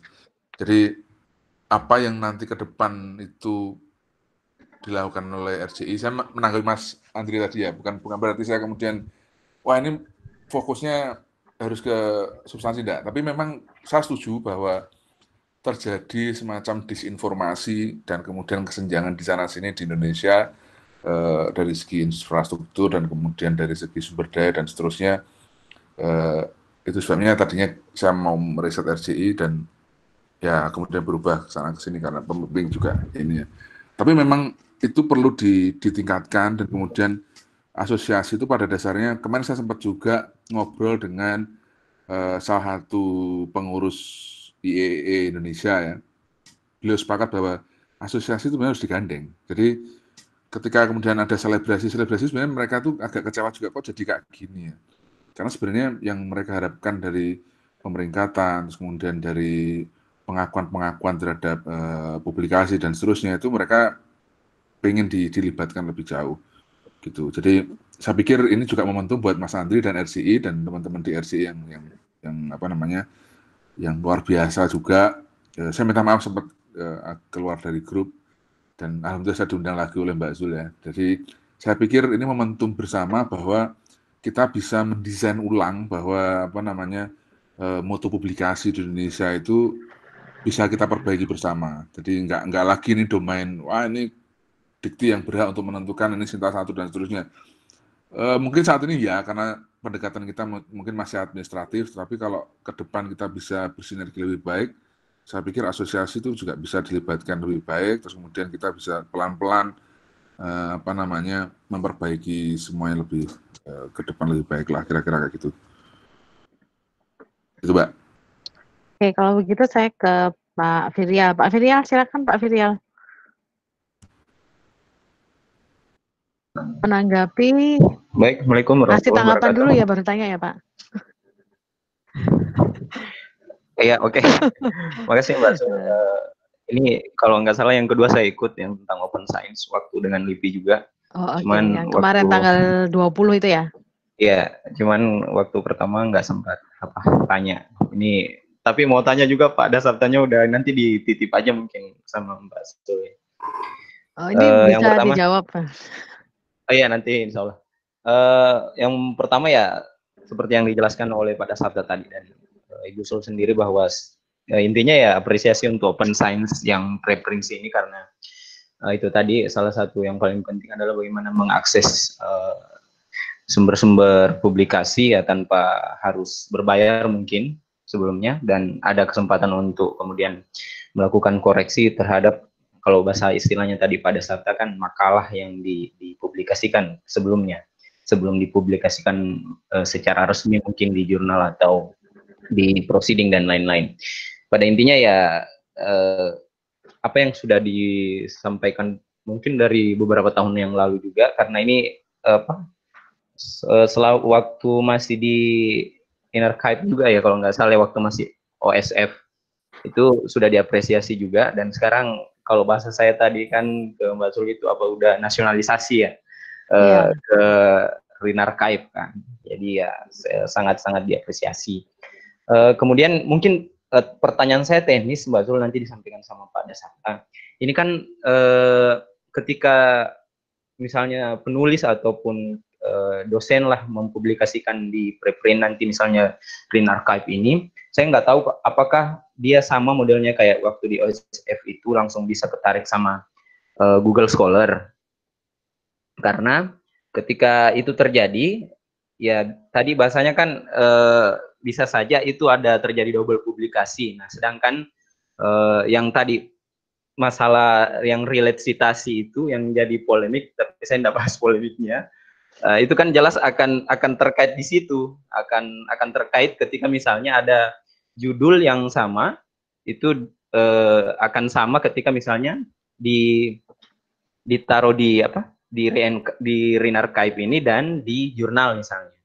Jadi apakah masih seperti itu langsung ditarik oleh GS juga, karena kemungkinannya pasti akan terbaca sebagai sitasi jika misalnya ada yang mensitasi di Renarchive dan ada juga mensitasi di jurnal seperti itu. Untuk misalnya kasus satu artikel. Ya, karena memang ini pasti akan ke bawah-bawah terus karena ya masalah sitasi, apalagi kan kemarin ini banyak diskusinya. Kemudian kita ya di Indonesia sendiri masih ambil semuanya dari Google Scholar secara mentah-mentah kayak gitu, nggak dipilih-pilih mana sumber aslinya. Jadi mungkin pertanyaan teknisnya seperti itu. Ketika misalnya nanti dosen atau siapalah penulis yang akan mengupload di Renarchive, apakah itu ketarik langsung di GS, yang otomatis juga ketika misalnya dipublikasikan kembali di jurnal itu pasti akan muncul dengan artikel sama. Sedangkan kalau misalnya kalau kita lihat juga kan di artikel-artikel itu banyak versi-versinya kan, versi-versi misalnya apakah itu jurnal, proceeding, ya. Jadi lebih ke teknis sebenarnya pertanyaannya. Terima kasih, Mbak Zul. Oke, jadi pertanyaan itu mungkin bisa dijawab nih. Ya. Yang jawab mungkin Mas Andri kali ya. Atau Pak Erik aja. Pak Erik atau Mas Andri nih yang mau jawab nih. Apakah kalau sudah di preprint itu nanti ketarik di Google Scholar nggak? Gitu ya Pak Virial ya? Mas Andri sudah open mic?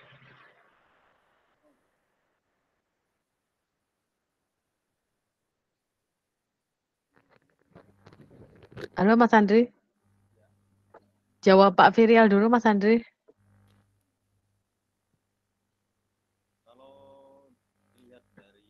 Pelan banget suaranya Mas Andri, bisa dikencengin lagi? Ya, dideketin aja ini ya mic-nya.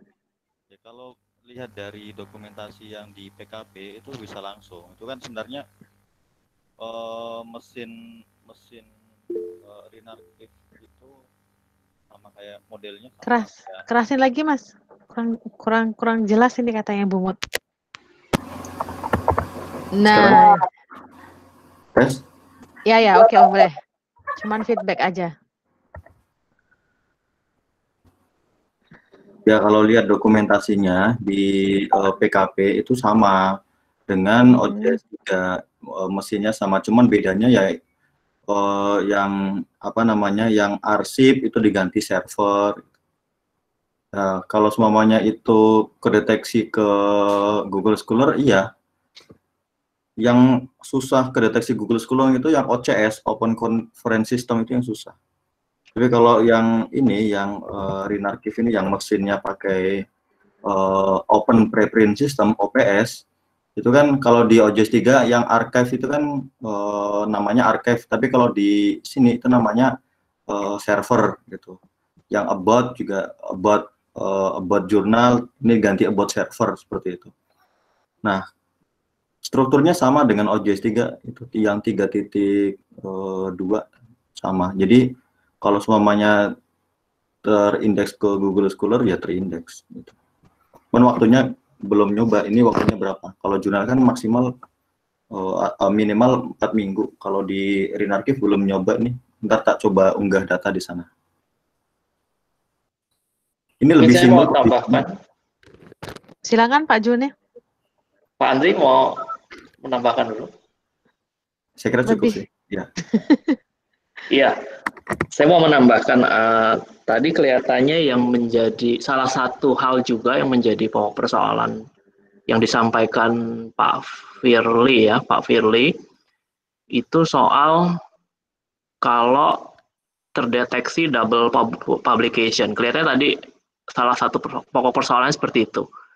Gimana kalau muncul di Google Scholar yang diupload ke preprint, kemudian muncul lagi di Google Scholar yang versi yang sudah revise misalnya di website jurnal, tapi kemudian terindeks lagi di Google Scholar. Saya tangkap gitu ya, Mbak? Iya. Salah Iya, satu Kalau persoalan ya. di preprint itu sudah terunggah gitu kan. Iya, ini saya mau menyampaikan satu hal nih, Pak Firlial ya. Jangankan ini Pak, jangankan upload di preprint kemudian upload di jurnal gitu ya Pak ya. Kalau Bapak memperhatikan perkembangan sekarang, jurnal katakanlah F1000 Research ya, pernah masuk nggak Pak? F1000 Research, f1000research.com. Nah itu jurnal Pak, jurnal yang bahkan kalau ngomong QQ ini udah Q1 nih ya. Ngomong-ngomong Q gitu kan. Jurnal ini cukup menarik Pak. Jadi jurnal ini menerbitkan versi-versi naskah kita selama perkembangannya Pak. Jadi dia ada misalnya artikel kita judulnya X gitu ya. Nah, kita upload pertama kali dia sebut sebagai versi 1 Pak, version 1. Gitu kan. Nah, begitu version 1 ini memperoleh review dari 2 orang, kemudian kita revisi, maka nanti akan muncul versi 2, Pak, di website jurnal tersebut. Tapi pembaca masih bisa melihat versi 1-nya kita, gitu. Nah, ini satu hal. Kemudian, Pak, versi 2 itu kemudian kita revisi berdasarkan masukan dari 2 reviewer, katakanlah. Kemudian 2 reviewer itu bilang kami setuju dengan versi ini gitu kan. Maka akan masuk ke versi ketiga Pak di website jurnal yang sama. Sedangkan versi 1 dan versi 2 masih bisa dilihat Pak ininya artikelnya. Jadi kalau pembaca masuk ke versi 1 nanti di website tersebut akan mengatakan ini ada versi yang lebih baru loh. Anda mau lihat versi yang lebih baru juga kah? Nanti ada tombolnya Pak, klik. Oke, itu perkara lain. Nah, sekarang soal indeksasinya gimana, Pak? Nah, ini unik juga nih, indeksasinya.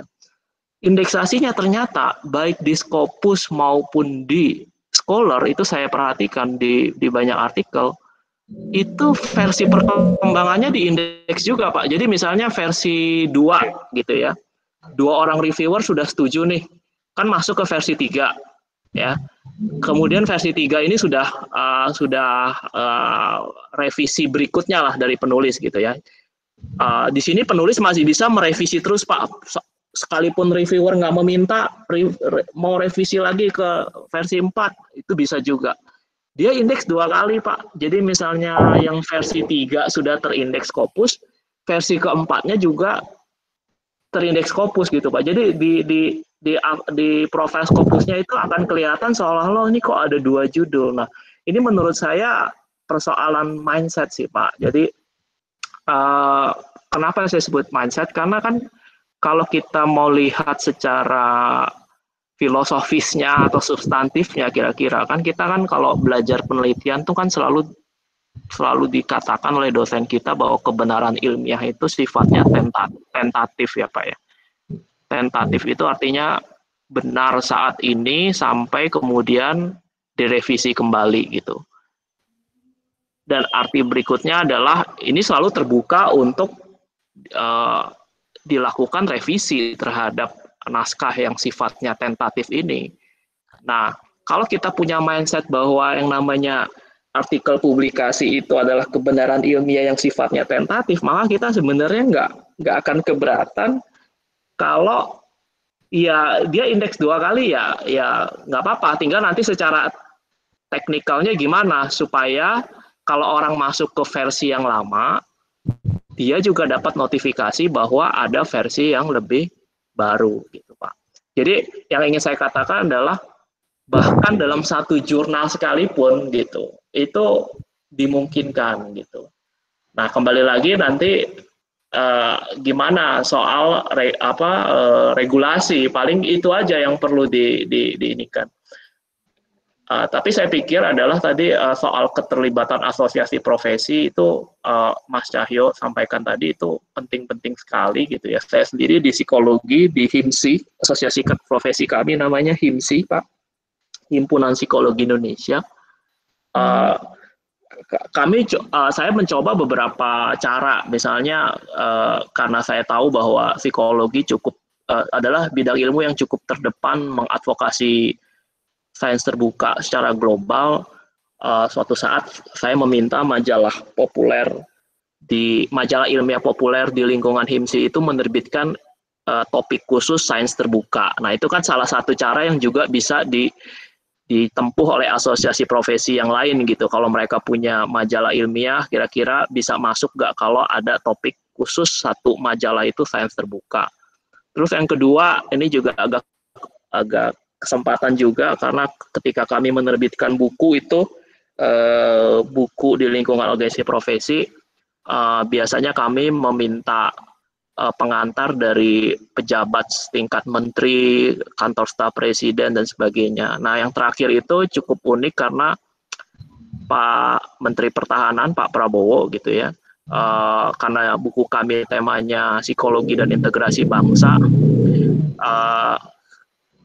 Pak Prabowo kami mintakan tolong untuk ikut menulis pembukaan lah katakanlah gitu ya, atau executive note kami bahasakan, bukan pembukaan, executive notes gitu ya. Ya akhirnya melalui komunikasi dengan asisten beliau dan juga substansi dengan beliau sendiri, kita mengusulkan Pak, gimana Pak kalau misalnya kita mau mengangkat sedikit soal open science di executive notes ini. Berhubung soal pertahanan keamanan juga berhubungan dengan open science. Oh iya, ya silahkan gitu kan, ditulis aja gitu kan. Beliau baca gitu kan. Akhirnya ada beberapa kalimat yang beliau juga keberatan, ya nggak apa-apa disingkirkan. Tapi akhirnya sains terbuka itu ada Pak di executive notes Pak Menteri. Jadi saya kira hal-hal seperti itu bisa ditempuh oleh asosiasi profesi gitu ya. Selain yang ketiga, poin saya adalah soal profesi perpustakaan ini. Saya berapa kali bicara dengan audiens profesi pustakawan, ternyata gampang juga mereka itu. Ternyata punya kebingungan juga nih soal preprint, self plagiarism dan sebagainya. Meskipun kita sudah tunjukkan gitu ya bahwa kebijakan di masing-masing penerbit di Wiley, di Elsevier, sekalipun itu juga nggak ada masalah dengan preprint gitu kan ya. Tapi memang ujung-ujungnya ini Pak pas mau pengurusan administrasi PAK dan sebagainya ada 1-2 kendala, khususnya kalau reviewernya tidak berterima. Tidak semua reviewer Pak di PAK itu yang tidak berterima terhadap preprint katakanlah ya, tidak semua gitu ya. Jadi saya pikir ini peran edukasi juga, khususnya kan di kampus kita masing-masing ada perpustakaan ya, itu punya peran yang cukup besar juga tuh. Mereka punya tangan ke faculty member juga, setidaknya kalau di BINUS juga, kebetulan saya kampusnya di BINUS University gitu ya. Masukan-masukan dari kepala perpustakaan dan sebagainya cukup penting juga gitu, cukup didengarkan juga. Oleh karena itu saya senang kalau misalnya bicara dengan kaum pustakawan gitu ya. Mungkin kita semua bisa datang ke perpustakaan kita masing-masing, ajak diskusi kebijakan penerbitan, pengarsipan di perpustakaan kita itu mau seperti apa. Saya kira itu sedikit tanggapan Mbak Sulit ya. Baik, Pak Jun. Terima kasih Pak Jun. Pak Firial sudah terjawab ya sedikit banyak bahwa ternyata Iya, memang kebijakan itu kan tergantung jurnalnya masing-masing dan iya, cuman tergantung ini Mbak Dul, juga gimana Pak? penjelasannya Pak Juniman tadi itu menggambarkan bahwa ini ada sedikit high risk-nya ya, risiko Ya tingginya betul, ketika Sinta itu menarik langsung otomatis dari Good GS tanpa dari melihat GS. apakah itu double publikasi atau enggak. Sedangkan ya kemarin itu kan polemiknya di situ. Jadi ini juga Iya. bisa jadi perhatian. Makasih Mbak. Makasih Pak Mungkin Juniman. ya, mungkin Ya. caranya bisa kita secara manual kita bisa hapus kan Pak. Kalau sudah muncul publikasi yang di jurnal, kita bisa hapus publikasi yang di Ya, yang preprint aware, yang aware. Tapi kalau yang Nah, nggak ada niat, iya. Bisa itu Nah, kerjasama dengan verifikator ininya ya, Sinta, verifikator verifikator Sinta universitas ya. atau verifikator wilayahnya ya. Iya, ya. Jadi memang sebagai peneliti kita harus aware dengan akun kita masing-masing memang ya. Sebelum saya melanjutkan ke yang lain, tadi ada Pak Ismail yang mau bertanya atau menanggapi, silakan Pak Ismail. Ya, terima kasih Dari mana moderator. Pak? Ya. Dari Kota Sorong, Mbak. Oh ya, silakan Pak. Ya, terima kasih diizinkan bergabung dalam diskusi kali ini. Sebenarnya kalau kita menggugat kebijakan ya, saya kira itu tidak akan pernah habis-habisnya karena bagaimanapun mereka yang memegang stempel, tanda tangan mereka dan uang di tangan mereka. Apa yang kita bisa lakukan adalah jangan peduli dengan mereka, jangan pernah memberikan waktu untuk mencemooh mereka, lakukan yang menurut kita bagus. Ya, oleh karena itu apa tugas kita di Good Science Indonesia ini? Kita harus melakukan kodifikasi yang menurut kita standar-standar yang bagus itu. Tadi saya share tulisan Prof. Oman, ya, yang dari Kompas, bahwa ya pertama-pertama ini kita harus semua melakukan sosialisasi adalah mari meluruskan niat kita soal Scopus itu. Tugas kita kan memang menulis nih, soal Scopus itu bonus, soal Sinta itu bonus. Lalu kemudian teman-teman yang di Jawa, jangan juga selalu terjebak pusat daerah. Karena kan ilmu pengetahuan tidak mengenal istilah pusat daerah. Karena tugas kita adalah Indonesia, maka mari kita melakukan sosialisasi ke seluruh titik terluar tumpah darah bangsa kita itu. Ya, oleh karena itu, ya saya senang karena ada Mas Jun mau ke Papua, ada Kang Dasapta mau turut dalam berbagai kegiatan sampai di Wamena sekalipun, dan justru saya kira dengan adanya COVID ini menjadi konsolidasi bagi kita mulai berterima nih diskusi-diskusi virtual seperti ini. Sebelum COVID kan ini kadang-kadang disepelekan seperti ini. Ya, oleh karena itu saya kira karena kita ini bangsa yang tidak pernah berhenti mengambil hikmah, ya walaupun kita bukan bangsa terbaik dalam urusan yang lain, tapi dalam urusan mengambil hikmah kita bangsa yang terbaik nih. Ya, selalu apapun ambil hikmahnya, itu kan. Ya, oleh karena itu adalah nggak usah mengurusi siapapun itu di kementerian, Sinta, Santi dan sebagainya. Ya, saya sengaja mengetikkan kata Kang Dasapta tadi, mari bersinta bagi yang mau, yang tidak mau tidak ada masalah. Ya, tetapi kemudian jangan menghabiskan energi mencemooh orang lain, tetapi mari melakukan yang menurut kita baik, yang selama tidak melanggar undang-undang, tidak melanggar aturan berbangsa dan bernegara, tidak melanggar prinsip-prinsip agama kita, silahkan jalan. Oleh karena itu, sejak awal terakhir ini, saya mengajak kita semua, mari melakukan sosialisasi open science itu menurut agama kita masing-masing apa itu loh. Sehingga saya mungkin ini tetap boleh dikoreksi, saya sampai membuat menurut Al-Quran itu keterbukaan ilmu pengetahuan seperti apa, menurut hadis seperti apa. Sehingga kalau spiritnya kita mulai dari beragama, maka orang-orang yang memegang stempel tadi itu pasti tidak akan punya alasan macam-macam. Ya, sederhana saja, tidak usahlah pakai Turnitin umpamanya, kalau memang itu mahal dan sebagainya. Tetapi yang paling penting adalah kejujuran akademik. Plagiat itu kan mencuri. Kalau itu kemudian ditanamkan kepada kita semua sejak awal, maka tidak ada masalah. Tidak perlu berlangganan Turnitin, tidak ada masalah. Mengecek ke Turnitin juga tidak ada masalah. Toh, kita sejak awal sudah menulis dengan jujur.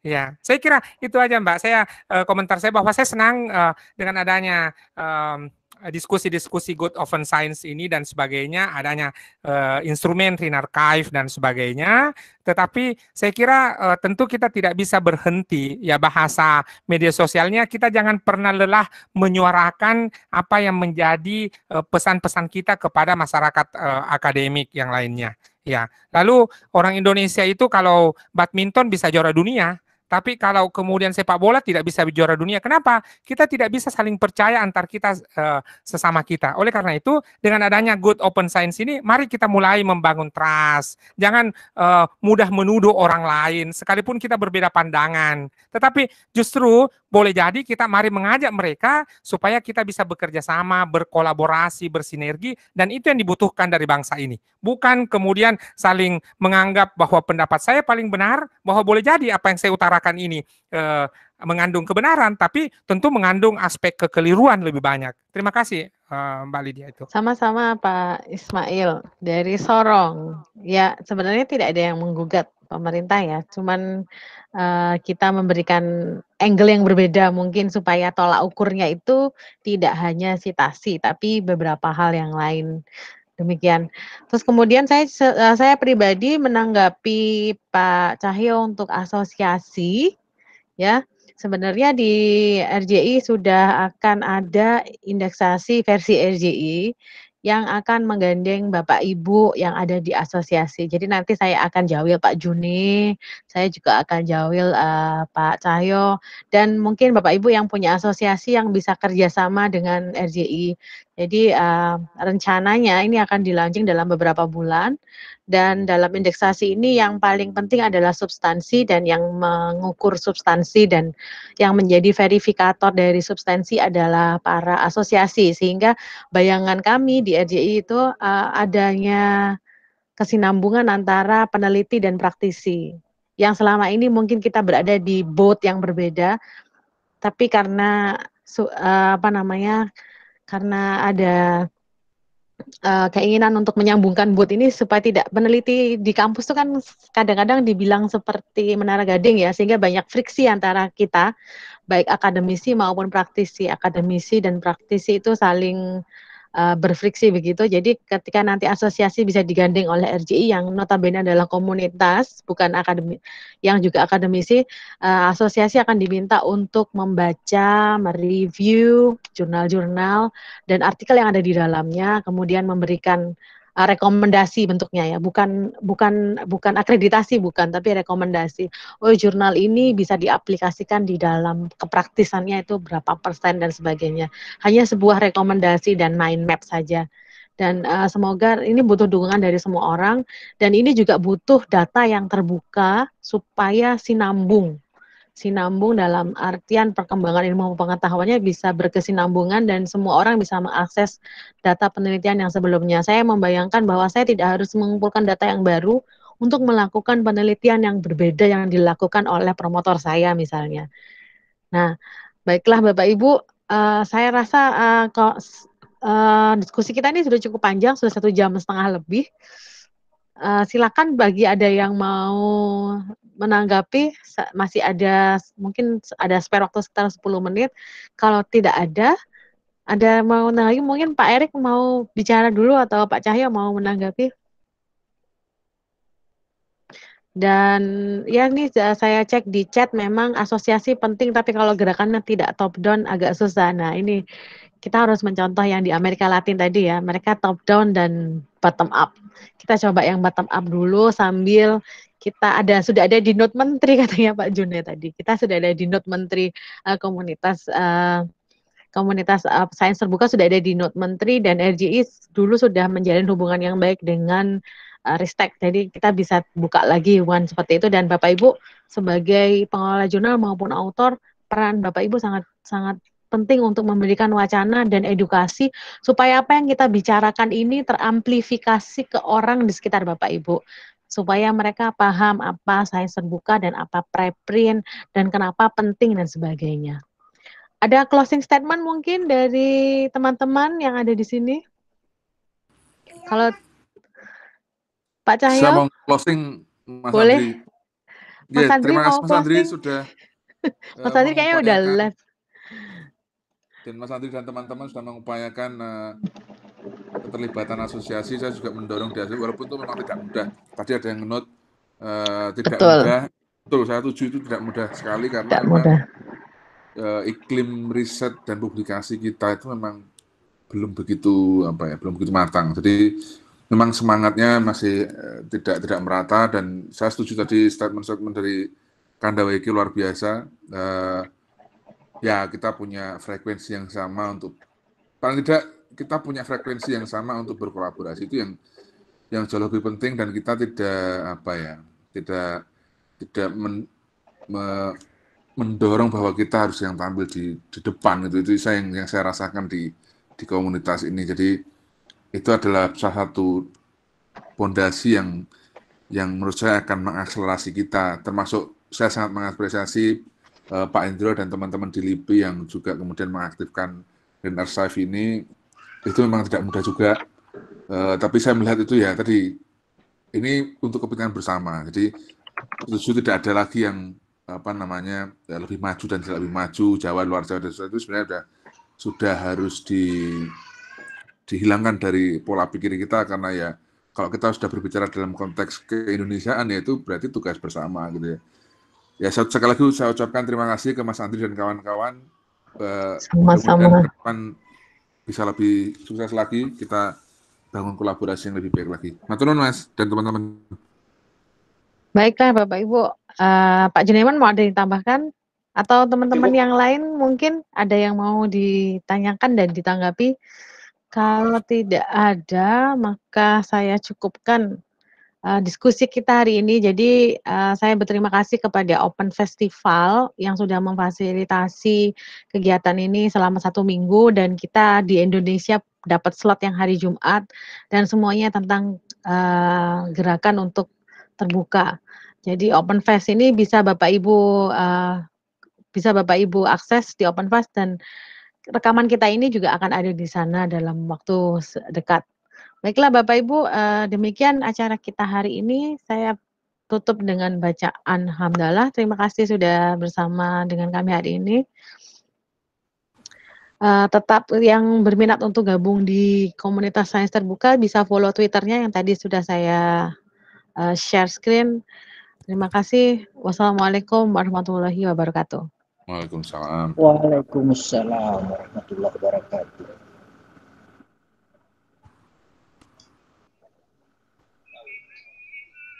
Terima kasih Bu Lydia.